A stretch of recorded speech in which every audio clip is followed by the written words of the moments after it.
दोस्तों, ये कहानी एक बहुत ही खूबसूरत जंगल की है। उस जंगल में अक्सर बारिशें होती ही रहती थी। पूरे जंगल में तमाम अनेक प्रकार के पक्षी अपने अपने फलों के बनाए हुए घरों में रहते थे। सब पक्षियों के घर बहुत ही ज्यादा मजबूत थे और वे सब पक्षी अपने अपने घरों में आराम और सुकून की जिंदगी गुजार रहे थे। उस जंगल में नीलो चिड़िया भी अपने फल के बनाए हुए घर में रहती थी, लेकिन एक बात की चिंता उसे हमेशा खाते रहती थी। हर साल में इस जंगल में ऐसा ही होता है। शुरू के दिनों में तो बारिश बहुत हल्की हल्की होती है, लेकिन फिर अचानक बाद के दिनों में बारिश बहुत ज्यादा तेज हो जाती है, जिसके कारण हम सभी पक्षियों को पहले से मिलकर खाना जमा करना पड़ता है। इस बार भी अभी तो हल्की फुल्की बारिश हो रही है, लेकिन अगर ये बारिश बढ़ गई तो पूरे जंगल में बाढ़ आ जाएगी। फिर हमें पूरे जंगल में किसी जगह पर भी दाना नहीं मिलेगा। इसीलिए अभी मुझे सारे पक्षियों को जमा करना पड़ेगा, ताकि हम सभी पक्षी मिलकर एक जगह पर बहुत ज्यादा दाना जमा कर सके, ताकि हम सभी पक्षी आराम से रह सके। फिर नीलो चिड़िया उन तमाम पक्षियों को एक घने पेड़ पर जमा कर लेती है और उन सभी पक्षियों को कहती है, पक्षियों, इस बार हमने बहुत देर कर दी है। हम सब पहले मिलकर अपना दाना जमा कर लेते थे, लेकिन इस बार देखो मौसम बहुत ही ज्यादा खराब चल रहा है। किसी भी वक्त बारिश बहुत ही ज्यादा बढ़ सकती है और हमने तो अभी तक दाना जमा करने का काम भी शुरू नहीं किया। हमें जल्दी ही ये काम शुरू करना पड़ेगा, वरना तो इस जंगल में बाढ़ आ जाएगी और फिर खाने लायक इस जंगल में कुछ नहीं बचेगा। हाँ पक्षियों, ये नीलो चिड़िया बिल्कुल ठीक कह रही है। इस बार सच में मौसम बहुत ही ज्यादा खराब है। हम सबको जल्दी ही अपने लिए दाना जमा करना होगा। पिछली बार तो बारिश हल्की हल्की हुई थी और हमने बहुत ज्यादा खाना जमा कर लिया था, लेकिन इस बार तो बारिश बहुत ज्यादा हो रही है। लेकिन अगर बारिश बहुत ज्यादा तेज हो गई तो बहुत बड़ा मसला हो जाएगा। हाँ पक्षियों, मुझे भी ऐसा ही लगता है। नीलो चिड़िया ठीक कह रही है। अब हमें दाना जमा कर लेना चाहिए, क्योंकि मौसम बहुत ही ज़्यादा खराब चल रहा है। अगर हमने दाना जमा नहीं किया तो फिर तो वैसे ही हम तो बाढ़ से परेशान आ गए होंगे और ऊपर से हमारे पास तो खाने तक का कुछ नहीं होगा। हाँ पक्षियों, मुझे भी कुछ ऐसा ही लगता है। नीलो चिड़िया बिल्कुल ही ठीक कह रही है। अब हमें और इंतजार नहीं करना चाहिए। हम सबको मिलकर दाना जमा कर लेना चाहिए। जितना जल्दी मेहनत करके दाना जमा कर लेंगे, हमारे लिए उतना ही अच्छा होगा। तो फिर ठीक है पक्षियों, हम सब पक्षी जंगल में अलग अलग दिशाओं में निकल पड़ते हैं और जिसको जो भी दाना मिलेगा वो यहाँ पर लाकर उसको रख देगा। ठीक है नीलो चिड़िया, अब हम सब ऐसा ही करेंगे। चलो अब हम सब अलग अलग दिशाओं में चलते हैं। फिर वे सब पक्षी अलग अलग दिशाओं में दाना ढूंढने के लिए निकल पड़ते हैं। सब पक्षी जंगल में जगह जगह से दाना ढूंढकर उस पेड़ पर लाकर रख रहे थे। अरे कितनी देर से खाना जमा कर रहा हूँ मैं, लेकिन अभी तक उसी पेड़ पर उतना ही दाना रखा हुआ है। चलो मेरे साथ दूसरे पक्षी भी दाना जमा कर रहे हैं, जल्द ही वो दाना ज्यादा हो जाएगा। मैं और भी मेहनत करता हूँ ताकि मुझे और भी ज्यादा खाना मिल जाए। अरे ये दाना तो जमा करते करते मुझे तो चक्कर आने लगे हैं। कितनी मेहनत कर ली है आज मैंने, लेकिन अब मैं क्या कर सकता हूँ। लेकिन बाद में मुझे इस मेहनत का सिला भी तो मिलने वाला है। मुझे बाद में ये मेहनत काम भी आने वाली है। इस काम आने वाली मेहनत को मैं चालू ही रखता हूँ। इस दाने से हम सभी को फायदा होगा। फिर वे दाना हम सभी पक्षी बारिश के दिनों में मिलकर खाएंगे। अरे रे, इस बारिश की वजह से आगे बहुत ही ज्यादा धुंध छाई हुई है, जिसकी वजह से मुझे दाना ढूंढने में बहुत ज्यादा दिक्कत हो रही है। लेकिन अब मैं क्या कर सकता हूँ, ये मेरी मजबूरी है। अगर मैंने दाना जमा नहीं किया तो मैं तो भूखा ही मर जाऊंगा। चलो अब जो भी है, ये दाना तो जमा करना ही पड़ेगा। अच्छा हुआ सभी पक्षी दाना जमा करने के लिए मान गए। अब हम सबको ज्यादा मेहनत नहीं करनी पड़ेगी। सब पक्षी मिलकर दाना जमा कर रहे हैं। जल्द ही हम सभी पक्षी बहुत ज्यादा दाना जमा कर लेंगे, फिर हमें बारिश में कोई भी मसला नहीं होगा। अब वे सब पक्षी उस दरख्त पर बहुत ज्यादा दाना जमा कर लेते हैं। वाह नीलो चिड़िया, तुम बिल्कुल ठीक कह रही थी। हम सभी पक्षी मिलकर दाना जमा करेंगे तो हमारे पास बहुत ज्यादा दाना जमा हो जाएगा। हाँ नीलो चिड़िया, तुम बिल्कुल ठीक कह रही थी। इस काम में हमारी मेहनत तो लगी, पर काम बहुत अच्छा हो गया। अब हमें बारिश में बिल्कुल भी दिक्कत का सामना नहीं करना पड़ेगा। वाह वाह पक्षियों, सच में आप सब ने बहुत ज्यादा मेहनत करके ये दाना जमा किया है। अब इस दाने से हमारे बहुत सारे मसले हल हो जाएंगे। हमें बारिश में बिल्कुल भी दिक्कत नहीं होगी। अरे मैं तो पहले ही कहती थी कि बारिश बहुत ज्यादा तेज होने वाली है, हमें दाना जमा कर लेना चाहिए। और अब देखो, हमने दाना जमा कर लिया है। हमें बिल्कुल भी चिंता नहीं करना चाहिए। लेकिन मुझे अभी भी एक बात की चिंता है। नीलो चिड़िया, अब तो हमने बहुत ज्यादा दाना जमा कर लिया है, अब तुम्हें किस बात की चिंता है?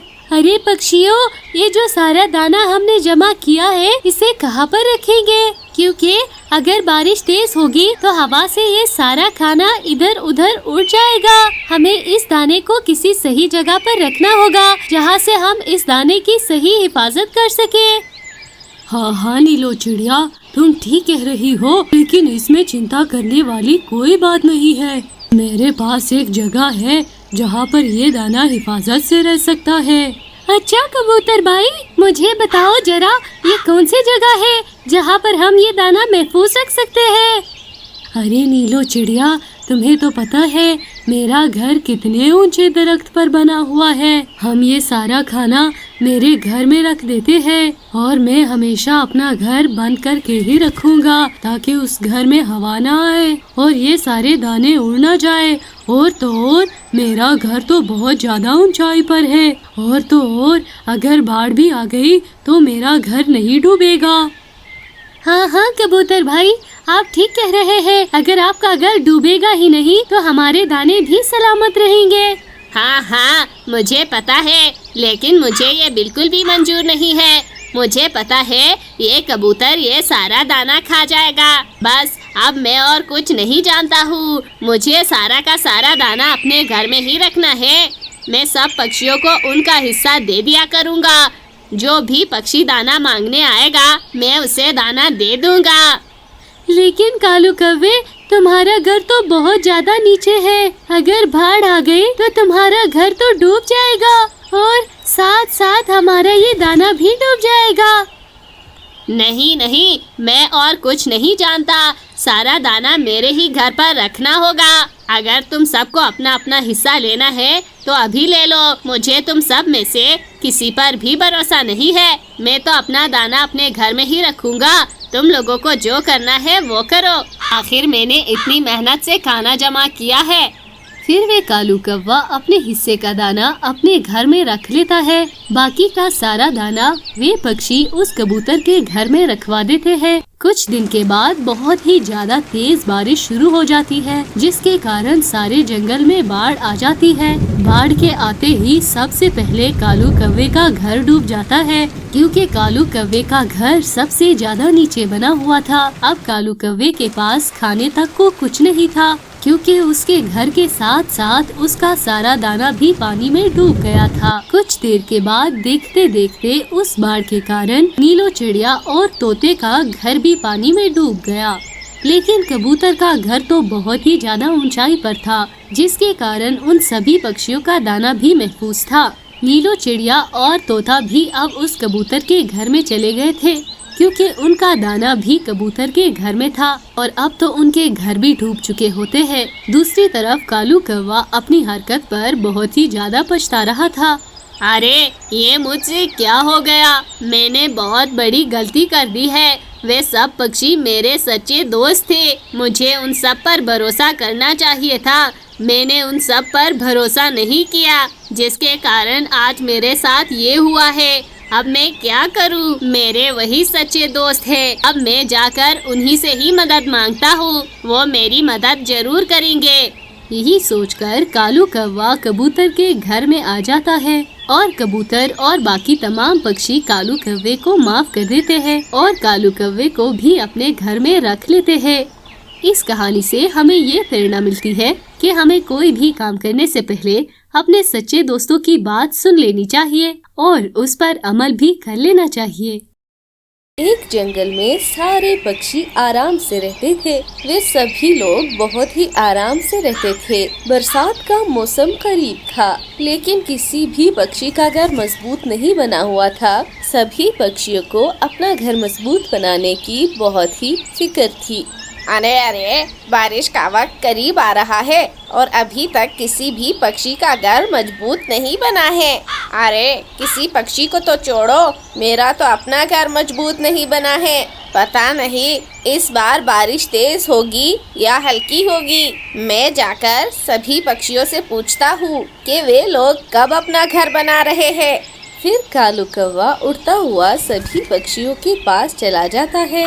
कौवे भैया, अरे तुम यहाँ कैसे आए हो? अरे हाँ कौवे भैया, आप यहाँ कैसे? अरे पक्षियों, मैं तुम लोगों से एक बात करने आया हूँ। देखो बारिश का वक्त कितना करीब है, लेकिन अभी तक हम में से किसी का घर भी पक्का नहीं बना है। ये बहुत ही अहम मसला है। हम में से सबको इसके बारे में कुछ ना कुछ तो सोचना पड़ेगा। अरे हाँ कौवे, तुम बिल्कुल ठीक कह रहे हो। हमें इसके बारे में कुछ ना कुछ तो सोचना पड़ेगा। अरे हाँ, लेकिन हम क्या करेंगे? हमें तो इस बार ये भी नहीं पता कि बारिश तेज होगी या हल्की होगी। अरे हाँ, इसीलिए मेरे पास एक उपाय है। चलो हम बादलों के पास चलते हैं और जाकर उनसे पूछते हैं कि इस बार बारिश तेज होगी या हल्की होगी। अरे हाँ कौवे, ये बात तुम बिल्कुल ठीक कह रहे हो। फिर वे सब पक्षी उड़ते हुए बादलों के पास चले जाते हैं। अरे बादल भाई, हमें आपसे बहुत जरूरी काम है। अरे हाँ, जल्दी बोलो, तुम्हें मुझसे क्या काम है?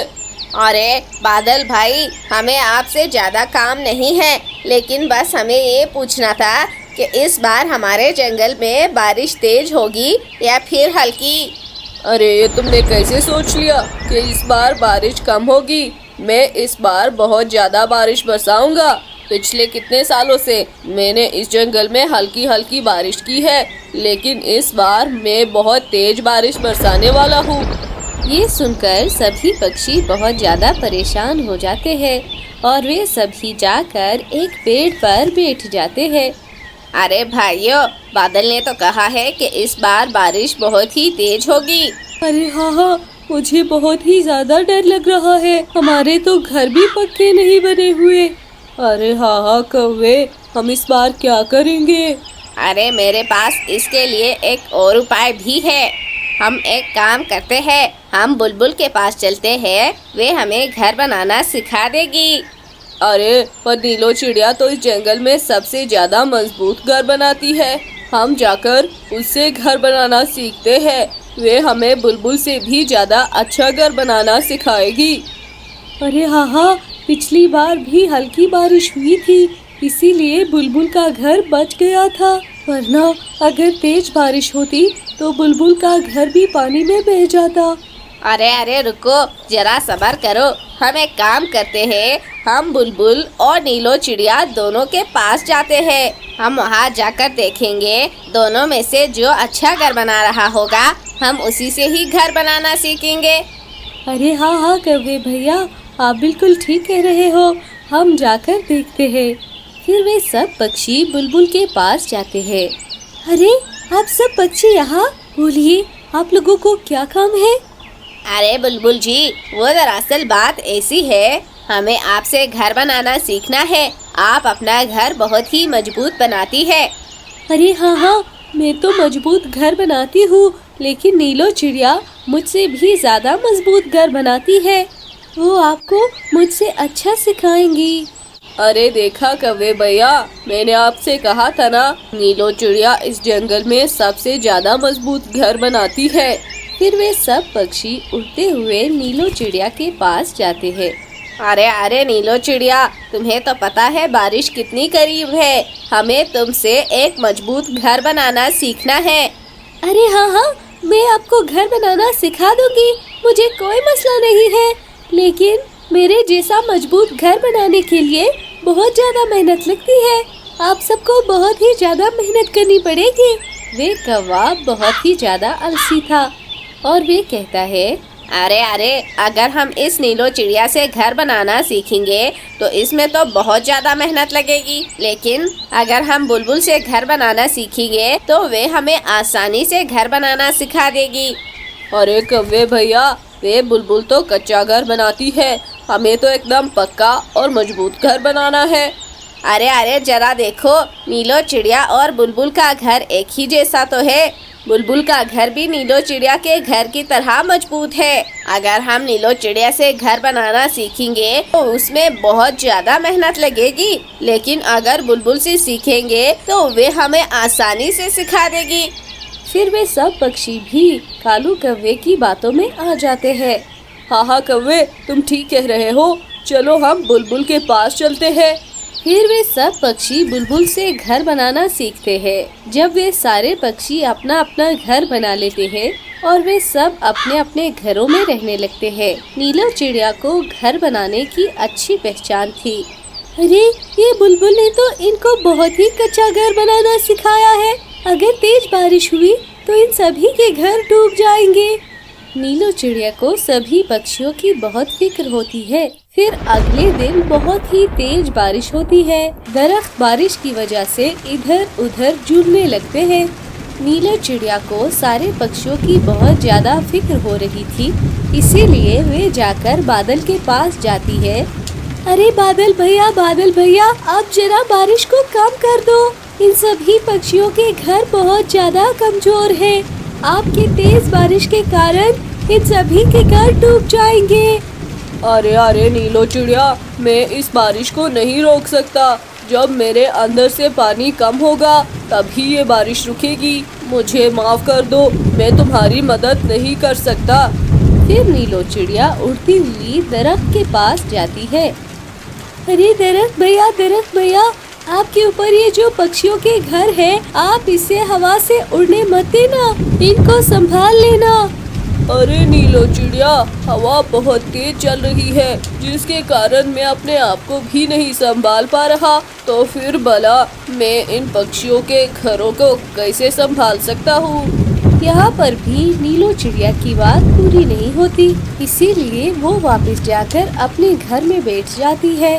फिर थोड़ी देर के बाद बारिश बहुत ज्यादा तेज हो जाती है। फिर सभी पक्षियों के घर हवा में उड़ गए थे। अब सभी पक्षियों को समझ में आ गया था कि उन्हें नीलो चिड़िया से ही मजबूत घर बनाना सीखना चाहिए था। अरे, ये मुझसे कितनी बड़ी गलती हो गई। अब मुझे बारिश में भीगना पड़ेगा। मुझे ज्यादा मेहनत ना करनी पड़े, इसीलिए मैंने नीलो चिड़िया से घर बनाना नहीं सीखा था। और तो और, अब मेरी वजह से बाकी पक्षियों के घर भी उड़ गए हैं। अरे अरे, अब क्या होगा? क्यों मैं उस कौवे के बात में आया? वे कौवा तो गलत कह रहा था। मुझे नीलो चिड़िया से ही घर बनाना सीखना चाहिए था।